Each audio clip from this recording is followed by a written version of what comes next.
जी की हाल है, ठीक हो? अल्लाह शुक्र है जी। तबीयत कैसी ने? ठीक ठाक की ना जी अपना? अब्दुल कदीर जी। माशाल्लाह। कितों ताल्लुक रखते हो, फैसलाबाद हो या? हाँ जी फैसलाबाद है किहड़ी जगह ते हो? फैसलाबाद दे माशाल्लाह। सर जी दसोगे कि गड्डी माशाल्लाह कितनी तैयार हो जाती है? ये लग जाता जी 35-40 हज़ार रुपया, माशा 35-40 लाख रुपया। ठीक। तो पहले कोई बस वगैरह होती है जिसनों कट के बना दें? नहीं, वैसे वैसे ही। अच्छा अच्छा सही। माशाल्लाह जी देखो सर जी साढ़े खाना तैयार कर रहे हैं, ज़बरदस्त जी। यही देना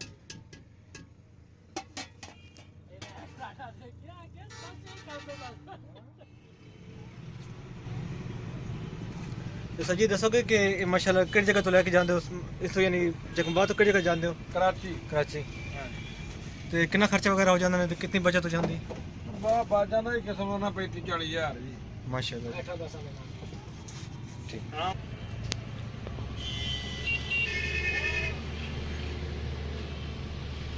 बजाज गड्डी की कीमत ही सिर्फ 35-40 लाख है या तकरीबन नेट कैश कितने दी आ जाती है?